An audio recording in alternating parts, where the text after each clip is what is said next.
There she is, Katy Perry, live in our AT&T Performance Studio. Johnny's taking a beating over there. Yeah. I'm loving every minute of it. Every moment of it. It's a real intimate setting here. It's like maybe like 30, 40 people in here. It's it. Like it's a bunch of friends kicking it, just chilling with Katy Perry. We wish you guys that are all driving could join us, but you can't. They can listen. Yeah. And they can actually, if they're in front of their computer, they can stream it at XL106.7.com. Oh, awesome. You're on camera. Oh, Yes. Cameras everywhere. And Yeah. since everyone can see you, we have to talk about your fashion, which I love your style. Thank you. And I I love read- your dress today. I'm so glad you I dressed up actually for got me. it. When I saw it, I said, oh my gosh, that's my Katy Perry dress. I have to wear it on Friday. So I'm glad you love it. I'm flattered. So anyway, I heard that your style it's a very like a cool concoction of a bunch of different things, but I heard it was like Lolita kind of inspired or something.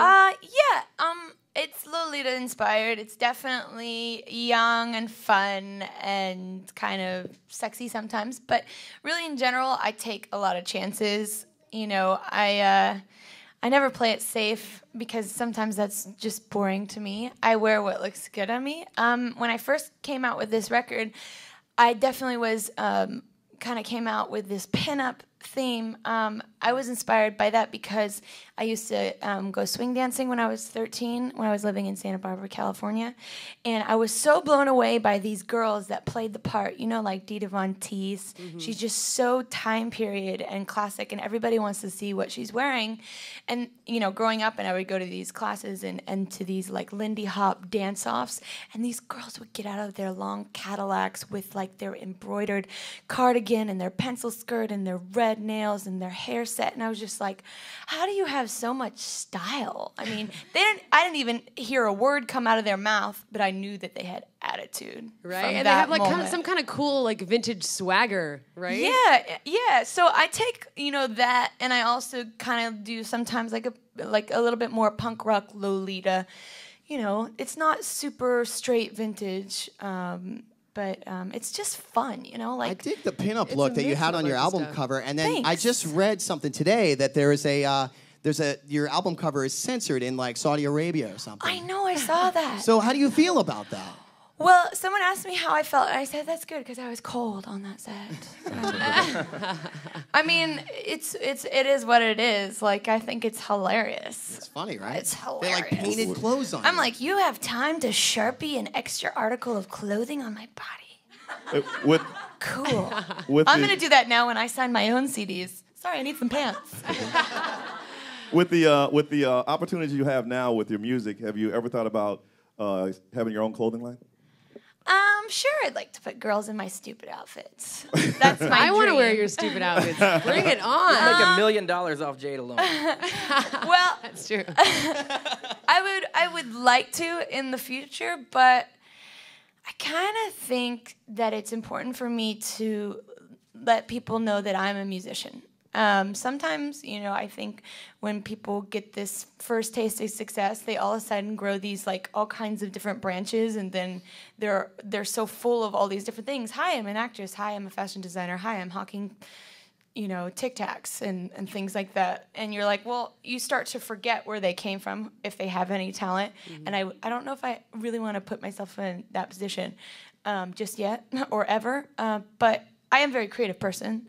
And yeah, I mean, I get really intense with my merchandise that I sell at my shows and things like that. But not just yet, but in the future. It's just fun because I don't see a lot of styles out there like that, you know? I mean, like, I love when Gwen Stefani came out with her Lamb clothing line because it was very similar to her attitude and style. So then I'm thinking... she took a long time to do that, too, like right. 10 years. I mean, it wasn't like, you know... So in a couple years, if you could just do that, that'd be cool. Doing something.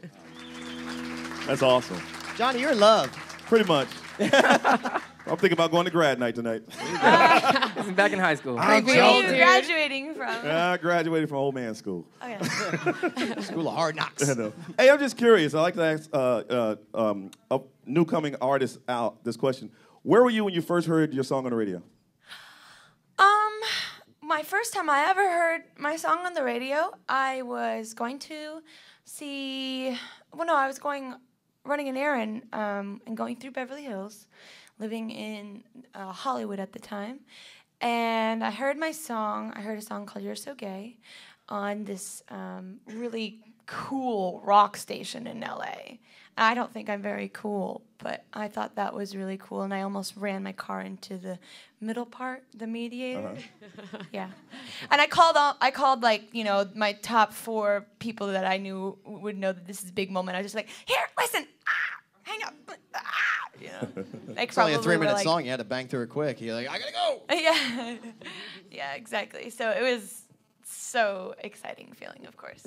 How'd you put your band together? Where'd you get everybody? Craigslist. Well, he's from Japan. We already got that. Craigslist. Yeah. Understand the United word of Colors of Benetton. I'm just kidding. I got nothing. How'd I find my band? Well, Adam has been playing with me the longest, and we went on Warped Tour together, and Josh actually was on Warped Tour as well. And I just, you know, find them along the way. I started out with a couple of them, and then moved on to find Corel and Patrick. And you know, I travel with probably about a dozen people, but it's no entourage. Like people sometimes they get this idea that I have like this entourage. And I'm like, no, that guy does lighting. Yeah, that guy does sound. That guy plays in my band. You know, there's no extras here. Everybody has a job to do, and everybody gets along pretty splendidly. Like. Nobody has any attitude besides my hair and makeup Whammy. people. Hi, guys. Hey, the Thinking of You video. I have not Yes. seen it because MTV You're busy. MTV doesn't show videos anymore. Apparently, The Right. Hills is more important. But Jayde's seen it. Yes. Yeah, as you were performing, I was just whispering in his ear, oh my gosh, this video is so great. And I started watching it online on our website. We have a bunch of videos. And I couldn't stop watching it because Thank it just you. emotionally like pulls you in. I So, wrote the video. Did you? Yeah, that was my favorite video, one of my favorite videos to do besides this next one coming up called Waking Up in Vegas. And, you know, I think when you do a video, it's kind of a way to show people a storyline. Right. What's really most important to me in a pop song is to have a story and a point, because there's so many times where you're like in your car and you're listening to something that makes you move, but you're like, well, what the heck is this about?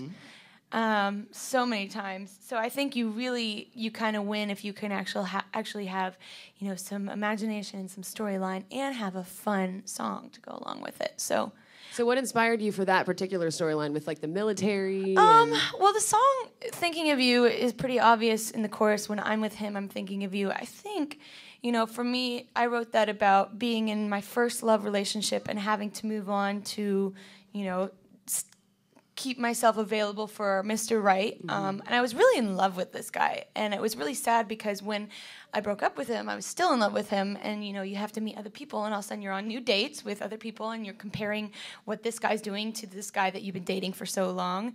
And you almost get that sick to your stomach feeling. And, you know, I wrote the storyline about the, you know, set in the 1940s about this girl who's madly in love, like Notebook kind of love with this guy. And he has to go off to war and he just leaves her there. And what does she do with that? She meets someone else. She feels awful about it. And then unfortunately he dies at war and she's kind of left alone because that guy, the other guy she meets doesn't really care much about her, you know. Right. American Idol. You're playing in May. Yes, sir. That's gonna be awesome. So you excited? Well, I hope Simon Cowell doesn't Judge. Yeah. No, I mean I don't mind. But you've worked with Cara DiGuardi before. Yes, I did. So is that gonna be kind of like a trip? She's sitting there and you're up there on stage. Well, it'll just be so fun to be on American Idol. I mean, that's like the biggest show that everybody's watching. You watch it, do you? I only watch the auditions because those are hilarious. Yeah. Right. I think that's the part we all love. to be honest with you. I love that part. I mean, I think it's a pretty funny show in general, but I'm so excited to be on American Idol. Good stuff. Yeah. Oh, okay. Wait, are we gonna have the audience Yeah. ask me Would something? you Yeah, like let's that? do that. Well, yeah, because you guys can't hog it all. Hey, this is your party. I can get whatever you want. Okay. Hey, I'll go get a pizza. Anybody want to ask some questions? Put your Hey, hand put up. your I'll hand come up. We'll see get you. I actually, there's a girl behind me that has been singing in my ear every single verse, every single word, every single. Stalker. I know she's like got to be the biggest fan, so I want to see if Whammy. she has a question for you. Hi. Hi. I'm Alex. Hi, Alex. I'm an aspiring musician myself, and I was just wondering if you had any important advice to give me.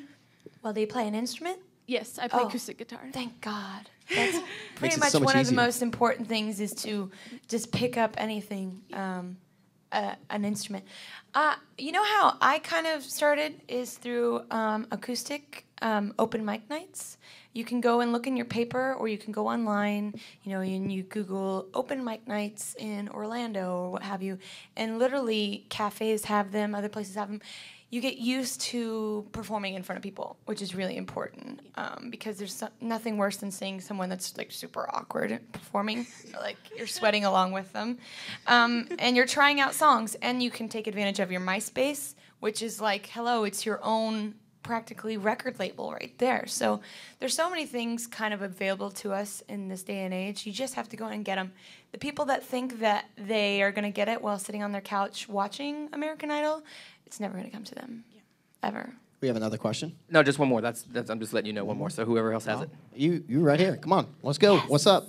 Hi. What's your name? Christina. Hi, Christina. I was wondering, is there any like inspiration to the like lyrics? Did they just come to you? Because like I always get writer's block when I like sit down on my guitar and I'm like, I don't know what to write about. Yeah, I mean, sometimes I get it too, when I'm sitting down and trying to force something. But what I do is I went to Best Buy and got one of those little recorders, those little like journalist things that they have, and they're like, you can get them for $50 maybe, and I have it in my purse at all times, and in my car while I'm walking around. I overhear people's conversations. I see a headline from a newspaper. I see something funny, and I'm like, oh, that sounds like a song. Like someone the other day said, do you know that a hummingbird's heartbeat beats 10,000 times a second or something crazy like that? And I was like, oh, that sounds like something I would say if I fell in love with a boy, that he gave me that hummingbird heartbeat.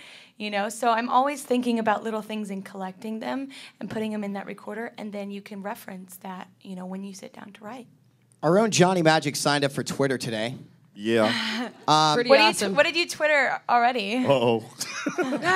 I'll tell you. Hot. She's hot. See you at Grat Night. Wow. Any extra tickets? Well, we're sitting over here. Trying to pass for a high school student. We're sitting here Sure, I'm a Twittering. senior. Yes. I'm an 18-year senior. You're looking, aren't you? Yeah. I have Katy Perry, So Fine Damn. I'm right next to her now. Excuse me? I'm tweeting that. That's what I tweeted. Oh. Yeah. He tweeted before. This, You're a twat. Yeah, this woman. Sorry. That's This woman what really can tweeters sing. are. All good. I'm still talking to her. It's all good stuff.